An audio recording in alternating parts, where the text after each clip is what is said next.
يا من عصيت الله يوما غافلا، أنسيت أن الله قد أعطاك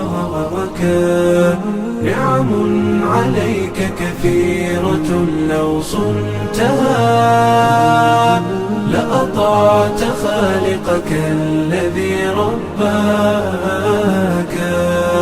لأطعت خالقك الذي رباك.